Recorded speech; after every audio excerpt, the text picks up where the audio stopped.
Welcome to the Freaky Fauna Files podcast. We're your hosts, the chicken and the egg, where the eternal question remains. Which one comes first?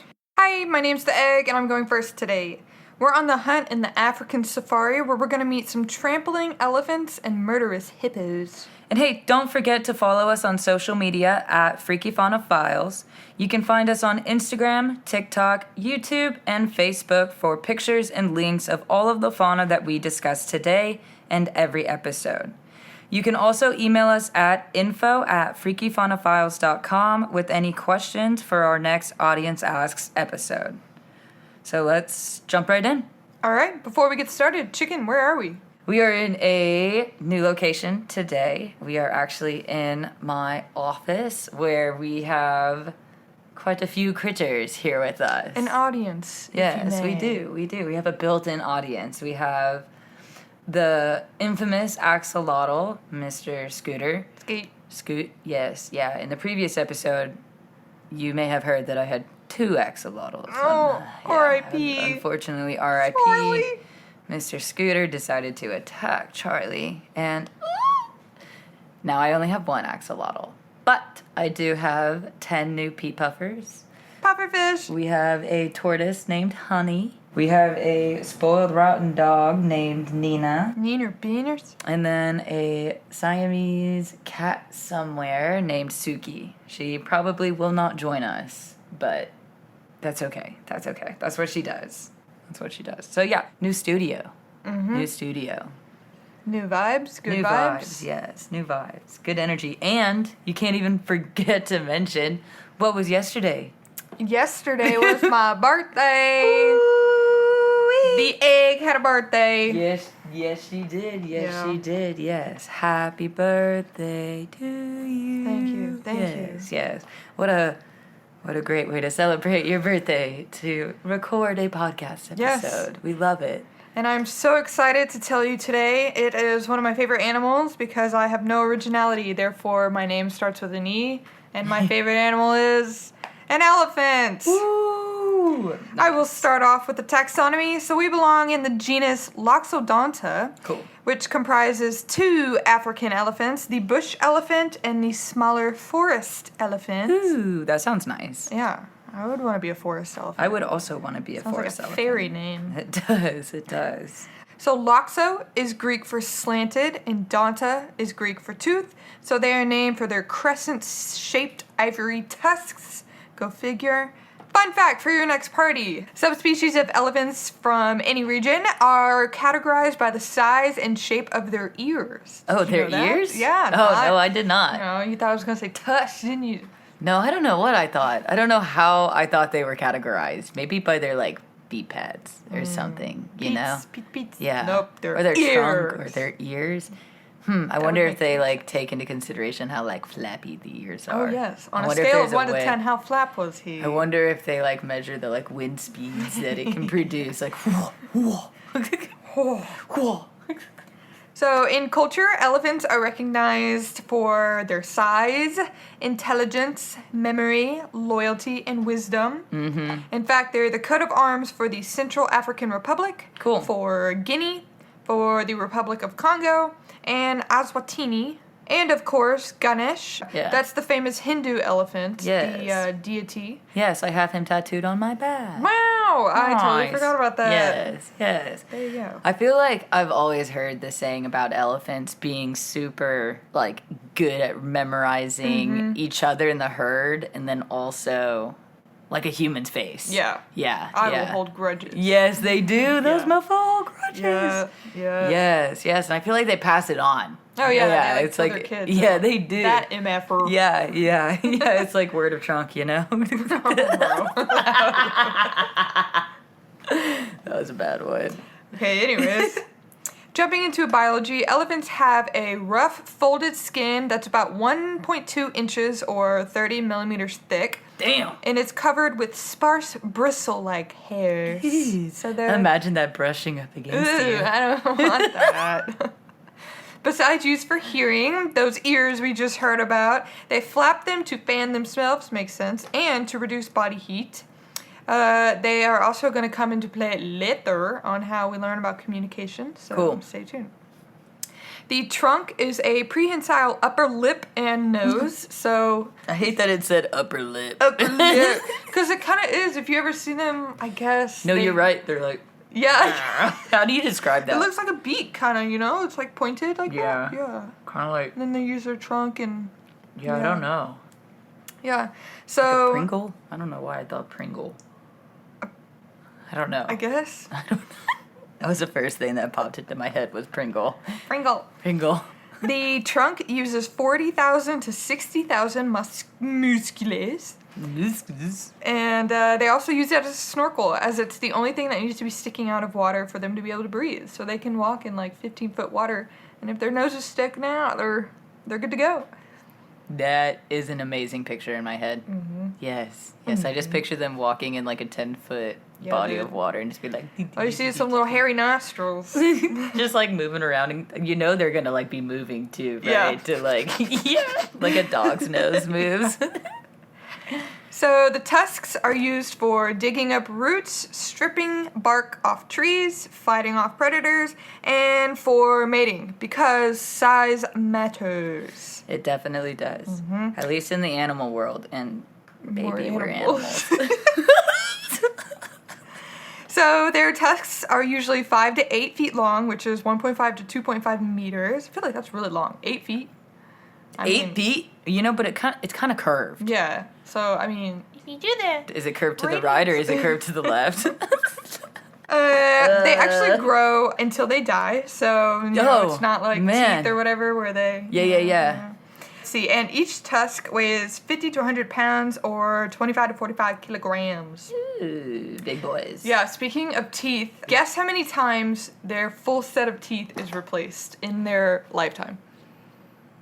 Is it like sharks? Is it like 100? No. More or less? Way less. Okay. All right. Maybe I need to think more like humans. Yes, okay. I was like, lower your expectations. Okay, I was like, are you about to come in here hot with 267 like... like once a day. New teeth. Surprised they don't have teeth. Surprise. They're like whales. They're whales. They're the baleen. Okay, I'll say 6. Yes, 4 to 6 times. Okay. They get a replacement teeth. It doesn't just baby and adult teeth. It's 4 to 6 sets. It's like baby, then like second baby, then like third baby, then like semi-adult. Yeah. It's like a progression of teeth. Are there any differences, I wonder? Between between each set. Oh, I'm sure. I mean, like I wonder. You use the front for something, the back for another. Well, no. Oh, is there a difference between the sets of teeth that grow? Yes. Like set size. 1, set 2, set 3, set 4. I wonder if it gets stronger. You know how like when you break a bone? Yeah. Technically, when it heals, it's supposed to be stronger. Elephants are the heaviest land animals. Females are called cows. I think that's kind of rude. They weigh 4,500 to 7,000 pounds, which is 21 to 3,200 kilograms. Males are called bulls. They weigh 10 to 13,000 pounds, which is 4,700 to 6,000 kilograms. The largest individual ever was 23,000 pounds, or 10,000 kilograms, which is 2 school buses. We're back to the school buses. But holy shit, 2 school buses? 2 school buses. Could you imagine? And like in the elephant size too. You know, like when you're comparing elephants to like whales and shit. Yeah. You're like, okay. But we're just talking about weight or like mass. Mass. Yeah, that's a big boy. What the heck, dude? Which is funny because their diet consists of only vegetation, no meat. Love that. So grass, leaves, foliage, branches, barks, berries, roots. And I don't know why I thought they would be like super duper sleepers, but they only sleep 2 hours of the day. The rest of their time is eating because they're so massive. Oh, I guess they have to. Yeah. Maybe, 2 hours a day. Maybe 1 could not be me. 2, bodybuilders, maybe they just need to start eating berries. Berries and cream. Because apparently in the natural world, the smaller of things you eat, the bigger you become. So just we start arguing with the whales. Yeah, just start eating brine. That's true. Brine shrimp. So elephants travel in what's called a family unit. It's called a herd, and it's usually about 10 individuals. which is mostly consisting of older females and their bebés. So once a male reaches puberty, they split from the herd and live alone, and they only meet up with the herd to mate. Ooh. So, interesting. Makes sense. African elephants have the longest gestation period of all mammals, 22 months. Yeah. So, 2 years. That's crazy.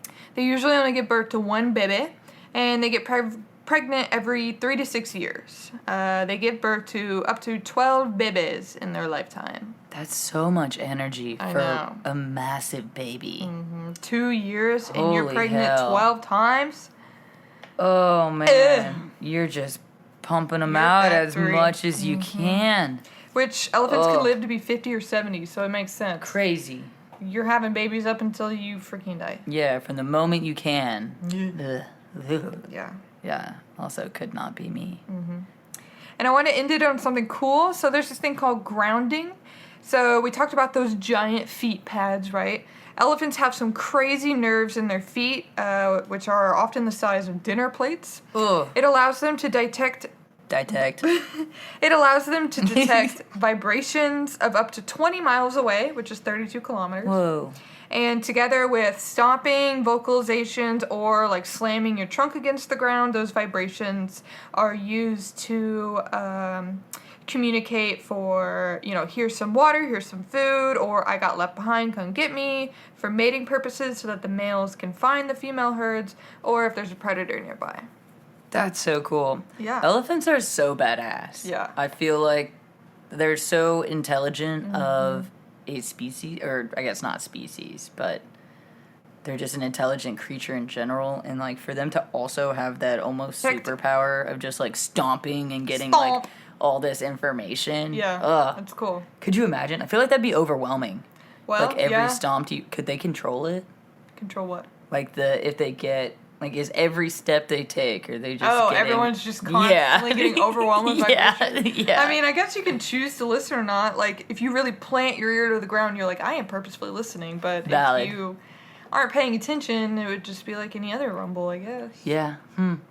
I guess it's important when you need it. Yeah. Yeah, like with predators. I'm sure that would be helpful. So those are my elephants. Cool. I will see you momentarily in the danger zone. Danger zone. Okay, cool. So that brings it to me. For my freaky fauna, we've got the hippopotamus. And I have been absolutely itching to cover the hippos. One, because I have been obsessed with them ever since I was little. Like, everyone has that stuffed animal, right? Mine was a hippo. Yes, ever since I could remember, I had a hippo Interesting somewhere choice. in my life. Yeah, so I guess maybe that's my spirit animal. Oh, very good. Maybe, Aw, maybe. I think- I feel like there's so many. Yeah. I feel like it's just whatever animal I really like. In that moment in time. In that moment in I'll let you know time. what I like. Yes, yes. So to dive right in, we're going to start with taxonomy, and its scientific name is Hippopotamus amphibius. I want a hippopotamus for Christmas. Did you just sing that song? Have you not heard that song? No, I've never Oh, fucking heard that song. What my is God. that? What do you mean? What is that? It's a Christmas classic, first of all, and it's a little girl. I want a hippopotamus for Christmas. Oh shit, Want I a did. hippopotamus for them. And then she goes on. Yeah, I don't know if I knew she was saying hippopotamus. What do you mean? What could you think she'd be saying? I don't know. Sometimes I just hear. Okay. I think it's the auditory processing. I don't know. A little slow. It's a little slow. It's all right. So, no, but thank you. Yeah, anytime. I guess the scientific name is derived from Greek words hippo, meaning horse, and potamus, meaning river. Potamus. So hippos are river horses. Okay, that's valid. Yeah. Whoever Yeah. props to that one. At first I was like thinking physically, no, I mean, but the Minus the more you legs. know, mine the is exact same. Well, yeah, kinda. They have a lot of similarities, but Okay. river horse, I don't know. Anyways, to move into lore, we've got that hippos are just generally considered sacred in a whole bunch of African cultures, and each different country kind of holds it to a different esteem. So, like in ancient Egypt, they view them as deities. In fact, one of their gods has like hippo-esque features. And then we also have that they are just huge creatures in general, so they symbolize strength and protection for a lot of them. And some tribes or just places in Africa believe that the hippos can actually control the rivers and everything like that. Yeah, so well, it's like beaver style, quite literally. No, not literally, like god? spiritually. I guess literally they do though, because with like their feces and with everything, they can like actually control. It's like good for the river. Oh. Yeah, like in a good way. Like it gives them nutrients. Yummy. Yeah, they're like the guardians of the river. Yeah, guardians of the Nile. So you can find hippos essentially all over Africa. And recently, in Colombia. Yes. So I don't know if any of you guys listening to this, any of our freaky fans, have followed the story of the cocaine hippos of Pablo Escobar. Coke hippos! Well, they become a huge problem, too. So, like, they ended up escaping, breeding, and now there are, like, full-on sterilizations of these cocaine hippos. Yikes. Yes. And they're an honorable mention because they're in Colombia, but they did start out in Africa. How doth they travel? Escobar liked exotic animals. Oh, so he shipped them? Yeah, he had a whole zoo. Nice. Yeah, he had a whole ass zoo with like giraffes and all sorts of creatures. I mean, it makes sense. Yeah, it does. I mean, if I had a lot of money, I would also have a zoo. We were literally talking about a compound earlier. So, Hippos it is. Hippos it is. I don't know if I want them in the compound. Yeah, I don't know about that. For some more biology and just like general information about them, hippos are barrel-shaped. They're just round. So rude. Barrel shaped? I know. That's the most accurate description I could think of for them.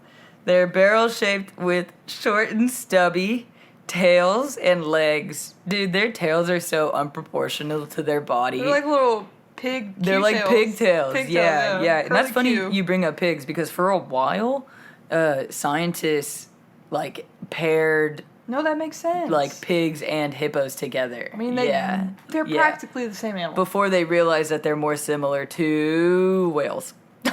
Who? Hippos?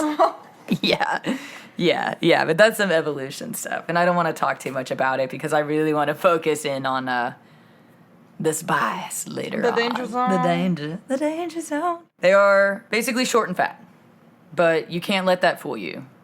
Even though they are super cute. They're like a bulldog, in my opinion. You know, the cuteness you get from like a bulldog or like a really fat pet is like what I get from hippos. Surely you've seen Moodang. Yes.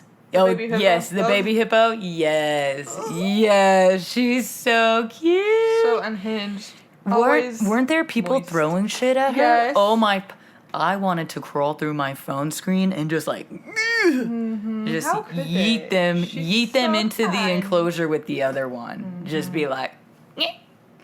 Yeah. Why would people do that? I don't know. She's so cute. She's so cute. Yeah, it's a very new one. And isn't it a pygmy? I have no idea. I think it's a pygmy. I think she's a pygmy. But we're not really talking about pygmy too much, even though they're adorable. We're going to talk about the big boys.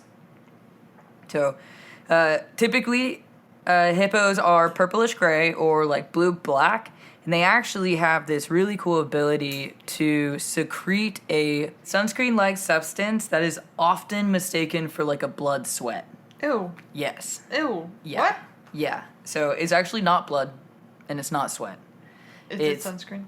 Yes. Oh. Yeah. Every day they apply sunscreen As onto they each other. should. That's yeah. why they're so like Yes. smooth. Yeah. Oh, yeah, and slick, and like the sun reflects off of their bodies.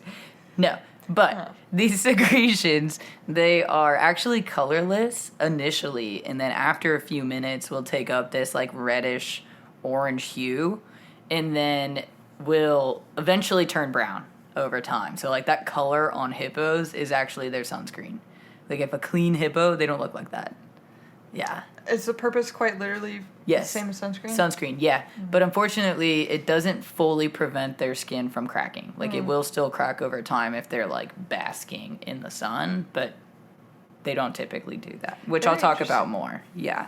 So, they live anywhere from 40 to 50 years. The oldest recorded one so far has been birthed in the Philippines. She was a whopping 65 years old. But we currently have a competitor, someone who is coming for that title. And this hippo's name is Lou at the Homosassa Springs Wildlife State Park in guess where? Oh, God. Just guess where. Out of all places, where do you think a hippo would be in the United States? Greenland. In the United States. Oh, my God. I stopped listening. In the United States. Shoot, I don't know. Like, Wisconsin.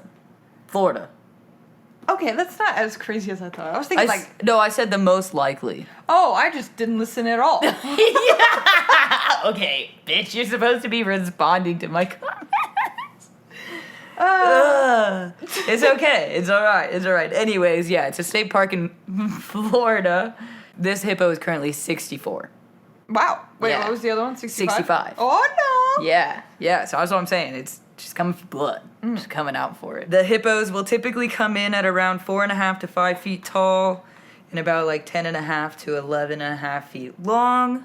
They are massive. Okay, so even though they are short and fat, they're still about the average height of. Where's my school bus reference? Well, I'm talking about height, so that wouldn't even be a school bus. Oh. Anyways, 4.5 to 5.5 feet tall. Yeah, that's how tall they are. Wow. Yeah, so they're not tall, but they weigh, get this, 3,260 pounds Yikes. for bulls. Okay, and it's the same with Bulls hippos. and cows? Yes, there are bulls and cows. So very convenient that you talked about that in your section because You're I don't have to talk about it in my section. You're welcome. So the bulls, yeah, will weigh about 3,200-ish pounds, and that translates to 1,480 kilograms. For cows, they come out to about 3,009 pounds for 1,365 kilograms. That's not even that big of a difference. No, it's not. Wow. Yeah, so actually, it's funny that you point that out because the sexual dimorphism, or like, Difference between boys and girls? the difference between the males and females, is almost nothing. Like, Yeah. you cannot distinguish from them in the field. You go, girls. Yeah, so they all are just... Are thicky vickies? Yes, they are thicky vickies. Hell yeah. Thicky vickies. There are some males, though, that have reached up to 5,680 pounds.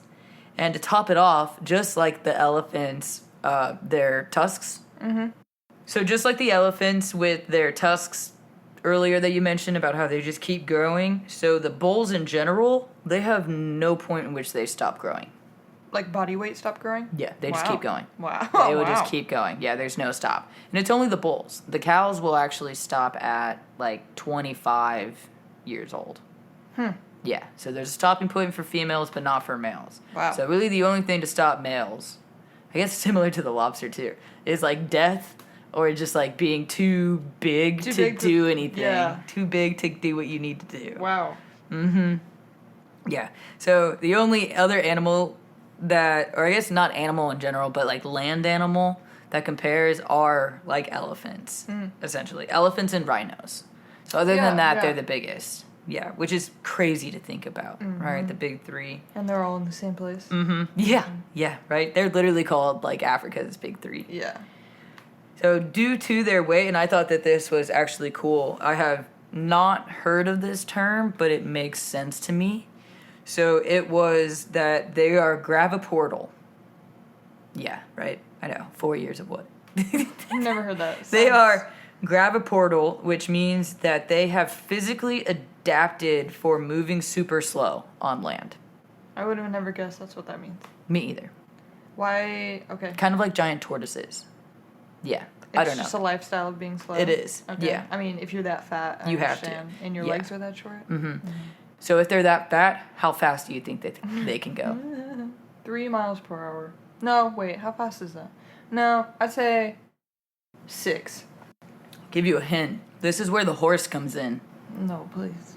Are you talking like 20, 30, 40?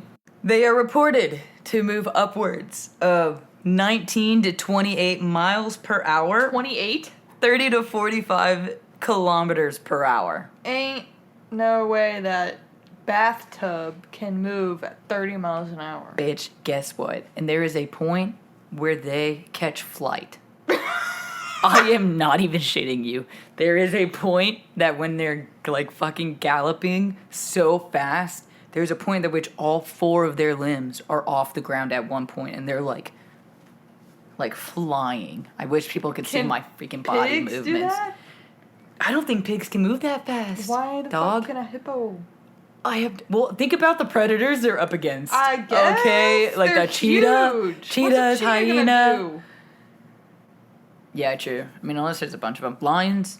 Yeah. I mean, like you said, unless there's a bunch of them, but damn. Yeah, but lions hunt in prides typically. And all of those animals can go faster than 30 miles an hour, but I guess at that speed and weight, yeah, 30 miles you gotta an hour like. is deadly. Yeah, I was like, they're at top speed going that fast. Could you imagine? No. Could you imagine going that fast in a car? Can't wait for the danger zone. Like, I would never put them in a drive-in zoo. You know Oh what my I'm talking God. about? Like the place like Fossil Rim or something like that where you can go in and feed the animals. Yeah, a hippo is not one of them. Wow. It's just, I would have never guessed. oh, yeah. Horrifying. Horrifying fact. So, I do want to end this kind of a little bit with actually just their jaws. And there's a lot that I can talk about with the hippos, or not with, yeah, with the hippos, but I do want to try to keep this part short and sweet for now. But we'll probably, I hope we'll come back to hippos, because I think there's like all this muck spreading and vocalization that we can chat about. So, but for now, I'm going to focus on their jaws, right? We're in the danger zone, or we're getting close to the danger zone. Okay. We've got to talk about it. So the hippo's jaw, that is powered by these incredibly strong muscles, which gives them their like fat, droopy, like bulldog appearance. Essentially, those big cheeks that they have, that's muscle. Like, it's not fat, it is just pure power. And on top of that, their jaws can open a full 180 degrees. Wow. 180? That's vertical. That's a straight line. Yeah. That's like, imagine your jaw right now. No. Opening it 108. I couldn't even. It's not supposed to I do can't even that. imagine that. That's from. That's scary. That's like a snake. Yeah, that's from like a horror movie. That's unhinged. It is. Literally. Literally unhinged. So, on top of that, they have canines and incisors that also continuously grow and have reached lengths of up to 16 to 20 inches or 40 to 50 centimeters.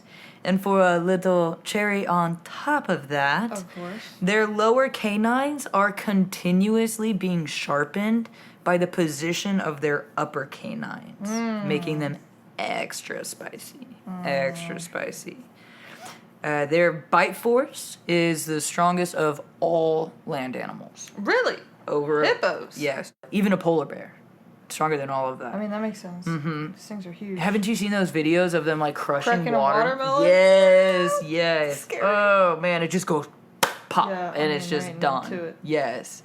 So the actual measurement of their bite force comes in at about 1,800 pounds per square inch, or 8,130 newtons.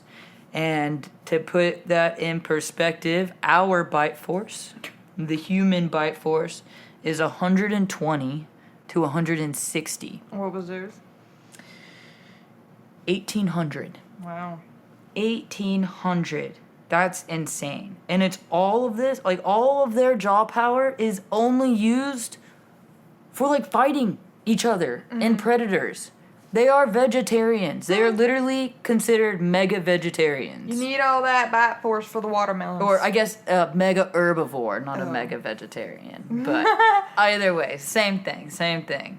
What's kind of cool though is that their skin, kind of like elephants, is super thick. So even though they have these really horrifying teeth, they can actually survive these battles with each other. Withstand a bite. Sometimes. You gotta have thick skin if you're gonna fight something like yourself. Oh, like yourself. Oh my god. Is that a Chinese proverb? Yes. I was spitting my elephant wisdom right Yeah, there. you were. Dang. That's your spirit animal then. So I think that's really all I want to say. I think the only really other pertinent fact to our story is going to be the fact that when they are in the water, they can travel up to about 5 miles per hour. Okay? Mm-hmm. Or 8 kilometers per hour. And for humans, our record, like the fastest guy ever, David Holmes Edgar, 5.05 miles per hour. Fastest human is the same as average hippo? Easy money. Wow. Easy money. We could do it. I could totally outswim a hippo. Oh, I'm sure you can. Oh, man, just wait. So, yeah, they're fast. They're fast in the water. And they're scary. Yeah, and they don't even swim. They're, like, literally running in the water. Yeah. Or, like, bobbing up and down off the bottom. It's very cute. It's very cute and very vicious at the same time. Yeah. I still love them. So, yeah, so that's all I'm going to talk about for the biology of them. And I will pass it on to the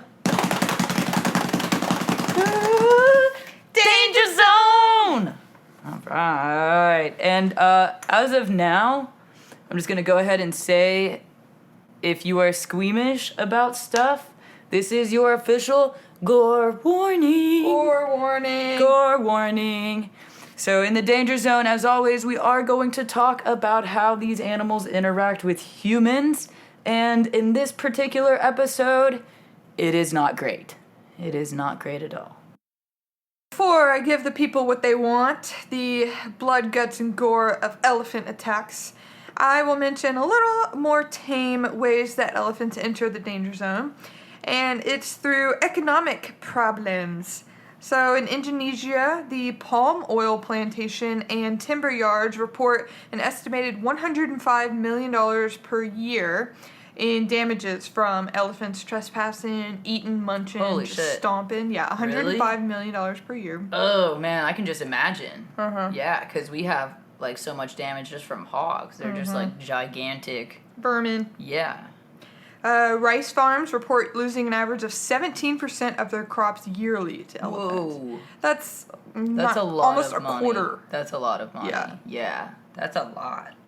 And fruit orchards report losing 1,000 pounds per day per elephant, which is 450 kilograms per day per elephant. And just think there's like an average of 8 to 15 elephants per herd that might come through. So, Yeah, how do you even, like, stop that from happening? I don't know. Like, they're not going to give a fuck about barbed wire fences. I don't know. Concrete wall? Like, what do you do? I feel like they could break that.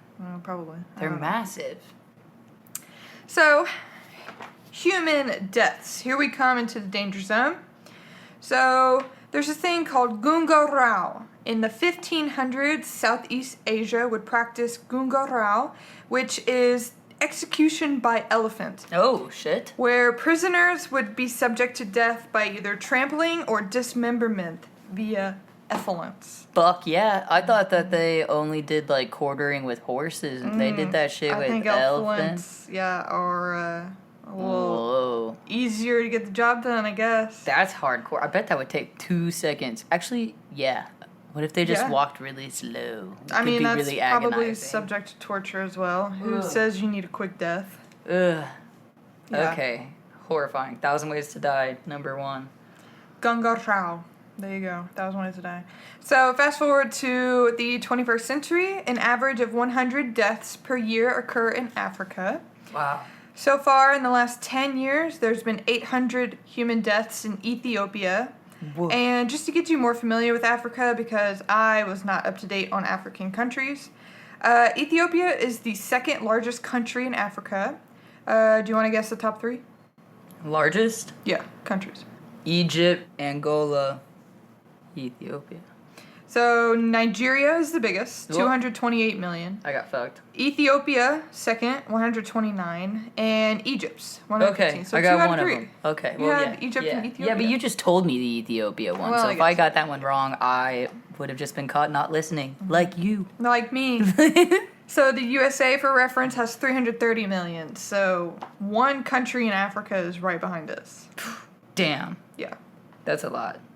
In Kenya, which is the 7th largest with 52 million, which for reference, that would be the population of Texas and Florida combined. Over 200 people have died in the past 7 years in Kenya. Wow. And Sri Lanka alone in 2023, so a single year, you had 175 deaths. So elephants are really like... They're out here murking people. Yeah, dude, that's a lot of people. Yeah, they're dangerous. In the past decade? Yeah, I went on a trip to Africa, and there was a moment on the safari where like the elephants got a little too riled close. up? Yeah, yeah, and I was like, I said, "Oh shit!" And the guide like immediately turned around and was like, "Shh!" And like it was just dead silence as we like waited for the elephants. They ended up coming up to the safari bus because there was a lion on the other side that ended scary. up like making them spicy, and they had babies or they had calves to in the protect, group. yeah. Yeah. So they turned fast too, because right before they were like playing, grooming each other and everything, and it was like boom, like Protect the babies. yeah, protect the babies, protect the herd. They're scary. They're scary. Yeah. So here's a couple stories of specific human deaths. South Africa's National Park in 2024, the death of a man who stepped out of his car to photograph a baby calf. One mother charged, followed by the entire herd, and he was trampled to death. Holy shit. Yeah, do not get out. Why would he get out? I don't know. He must have just jumped out or... Well, even to other tourists were like, dude, what are you doing? Get back in your car, you stupid. Yeah. And like you said, protect the babies. And this was actually earlier this spring. It was in June. What? Yeah. Damn. South Africa. Okay. Elephants on the attack.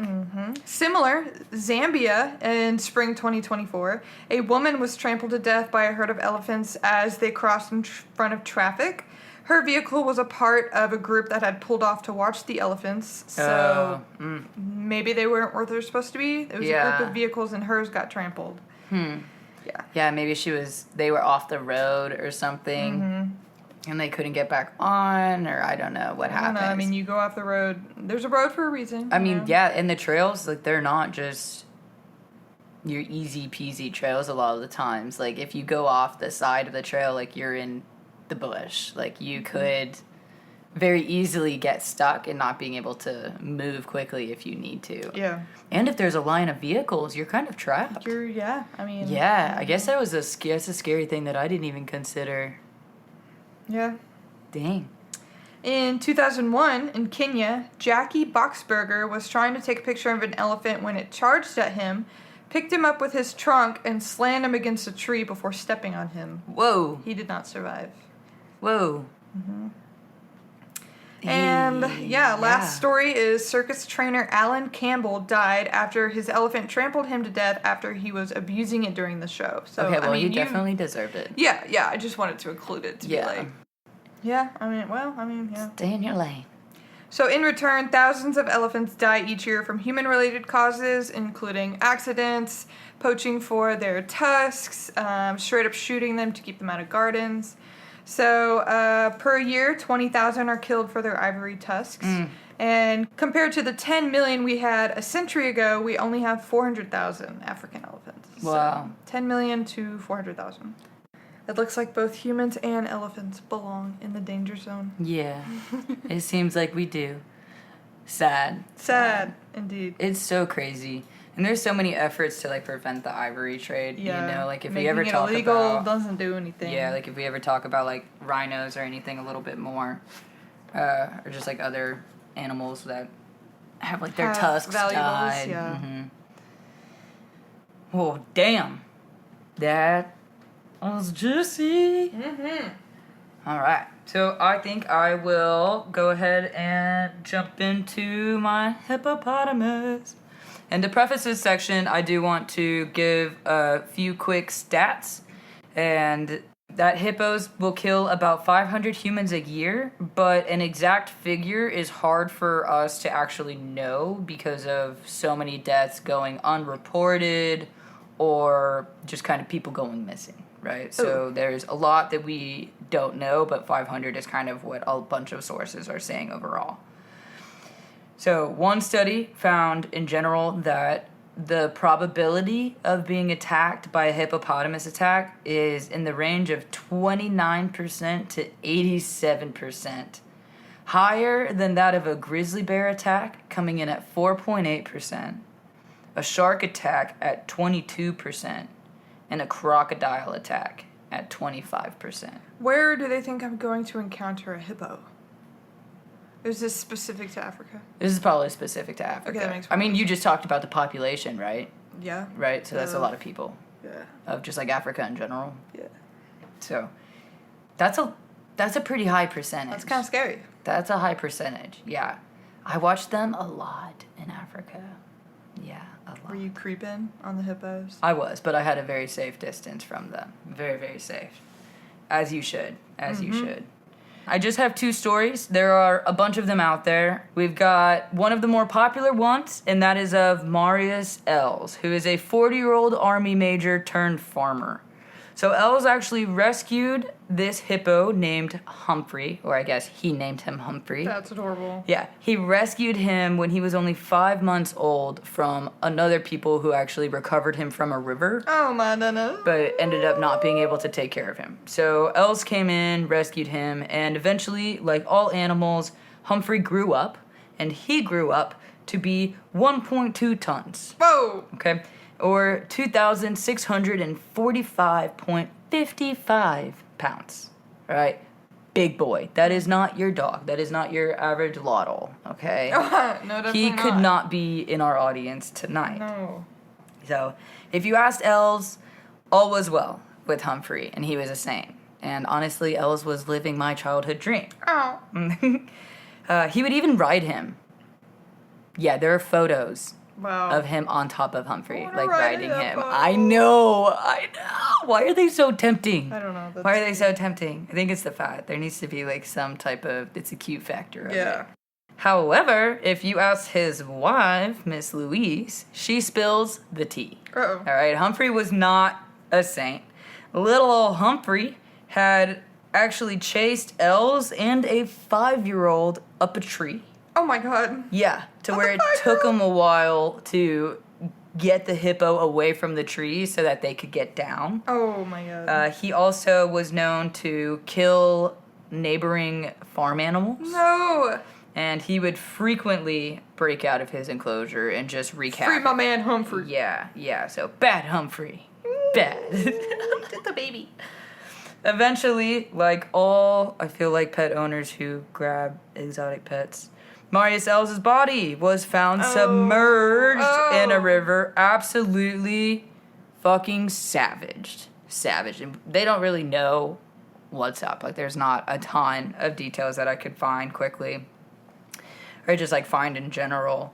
So, what I could see was that he had bite marks and horrific injuries all over his body. So, he was bitten to death. So, his pet that he had from 5 months old that he tried to domesticate ate him, essentially, but didn't even eat him. They're mega herbivores. He didn't even get like the nutritional satisfaction from eating the human, right? Ew. It's just like a waste. It's just like the biggest fu. Like, I'm just gonna eat you and waste all of your nutrition. Yeah. Or bite you and waste all of your nutrition. That's insane. So, big reminder that you can't just domesticate any people or domesticate any animal that you want. You can't, as much as you want or hope or dream of To it. have a hippo. You can't. Yeah. And I think an ironic fact is that he actually died. He was found in the same river that Humphrey was rescued. Oh no. R.I.P. The cruel irony. R.I.P. All right. So, this last one is not a death. Okay, we actually have a survivor here. Oh dear. Yes, which is even better. All right. Well, better for the podcast. Better for the podcast. Maybe not for him. Maybe not for him. Well, actually, he took it in good stride. So, enter Paul Templar. So, Paul Templar is a 28-year-old Zimbabwe tour photographer who decided to, of course, take a last-minute trip of tourists down the Zambezi River on March 9th, 1996. So I guess he's not 28 years old now. Okay. He was No, 28. he's like double that now. Yeah. I don't even know how old he is. Paul was not originally supposed to be on this trip, but had switched places with the pal. Never switch places. Okay, Final Destination. Yeah, I know. But had switched places with a friend because he knew the area well and just was confident and kind of just wanted to go out. He had been away for a while, and it was time for him to go out. So with 3 canoes, 6 clients, and an apprentice guide, along with Paul, they proceeded as normal. And everything was going totally fine until all of a sudden it wasn't. They stumbled upon a pod of about 12 hippos. And hippos stay in these big groups in the water, all right? They're, like, massive. It's not often that you'll find, like, 1 or 2 unless they're, like, ostracized from the group. So they stumbled upon this pod, and immediately they were like, oh, shit, okay? So, and they're in canoes, and these are hippos. Think about it, 5 foot tall, thousands of pounds hippos. Yeah. So Paul ends up leading the canoes, the 3 canoes, down this water channel, okay? And this water channel, eventually as he's going down it, he turns back and he realizes that the 3rd canoe had gotten lost somehow. And very quickly after he realized, like after his brain registered, like, all right, canoe's not there, he hears this massive, like, thud, all right? Followed by the 3rd canoe being catapulted into the air, okay? Out goes the tour guide, Mr. Evan. He is out of the canoe into the water. Somehow, some of the tourists stayed in. They were still in the boat. They were all right. Wow. All right, so now we have Evan in the water. Paul sees this and immediately goes into rescue mode because time is ticking at this point. So he's like paddling really, really hard to get over to Evan. And that's when he's like looking over his shoulder. He sees, like Moses parting the seas, man. Like in his own words, he describes it as a bow wave coming towards him. Like those old movies with a torpedo coming toward a ship. Could you fucking imagine? No! I can imagine that scene perfectly. It like splitting and being like zzz, like from Jaws when you see the fin come up Cut and it's the just water. like splitting the water. That's what this man saw before like coming at him. Again, to follow the movie trend, he's like about to reach Evans at this point. He like keeps paddling. He somehow beats it before the hippo gets to them, and like they're like reaching and about to touch hands, and all of a sudden the water erupts and everything goes black for Paul. And he comes to and realizes that he is waist deep in the hippo's mouth. Waist deep in this hippo's mouth. And again, to describe it in his own words, because I feel like that's what does it justice, is his own words. But according to him, he says, "My world went dark and strangely quiet. Took him a few seconds to figure out what was going on. From the waist down, I could feel the water. I could feel I was wet in the river. From my waist up, it was different. I was warm, and it wasn't wet like the river, but it wasn't dry either. It was just an incredible pressure on my lower back. I tried to move around, I couldn't. I realized I was up to my waist down a hippo's throat." No, he's head first. He's head first in that hippo. Oh, shit, that brings it to a whole other, yeah. So he finds himself head first in this goddamn hippo.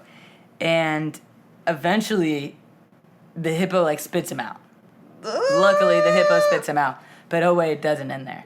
Because he doesn't end up in the jaws, not once, not twice, but thrice. Oh my god. 3 times. After the second time, Templar was actually unable to find the guide. The other guide, Evan, who had launched into the water.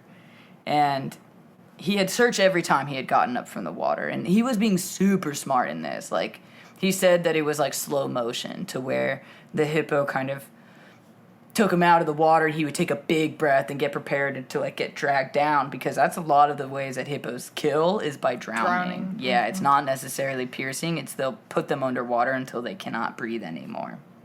After Templar eventually realized that he was unable to find Evan and that Evan was missing, he started swimming towards safety. He was like, fuck it, we ball, and was like started to go.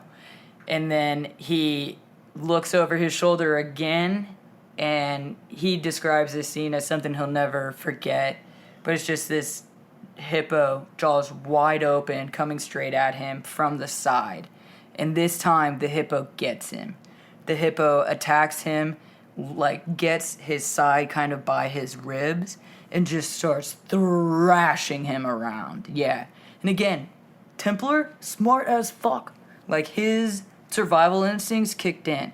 Because as he was thrashing, he ended up holding on to the tusks, or the teeth, in order to prevent his body from, like, tearing in half. Oh, my God. So he's essentially trying to keep himself together. Yeah. And he does. He does. Oh, my God. Yeah. He is able to hold on long enough for another brave safety guide in the group to come over and basically get him out. How? I have no idea. There wasn't much detail. I'm guessing with the oar and something. Distraction. I mean, hippos are attacking territorially. Like, they're not doing it for fun or because they want to eat you. They're doing it because you encroached on their space. Right. Like, the easiest way to avoid a hippo attack is just like, don't go towards a hippo. Noted. Stay away from the hippo. So eventually he was safe. The damages were assessed, and Paul ended up finding out that first guide, Evan, he never surfaced again. He wasn't found until 3 days later. Oh. Yeah, but crazy enough, his body was not found completely ravaged. He had drowned. So that goes to prove that a hippo probably just drowned him. Yeah. So Templar himself, he was battered. He couldn't move his arms at all. He had crushed bones, like just pulverized. And blood was actually coming out of his mouth due to a lung puncture. But I mean, he was alive. He ended up going to the hospital, took about an 8-hour drive. A surgeon was there and was able to save his legs, but only one of his arms. He better take it. Only one of his arms, yeah. And at first he did find himself, like, grieving, but then he was like, fuck, I still got my legs. And it's like, you have your life, son. You were inside of head first down the throat of a hippo. Alive, but at what cost? At what cost, An sir? arm and trauma. Hella trauma, dude. I can't even imagine. But I still love my baby. Oh, but he's still a hippo. Yeah, so for safety, just stay away from hippos. Just stay away from elephants. Just stay away from them all, because they can kill you. I never expected that violent of a story. Yeah, dude. It was juice. As we wrap up this episode of the Freaky Fauna Files podcast, we want to thank all of our listeners for joining us today. From wisdom keepers to river horses, we hope you've enjoyed exploring the African safari.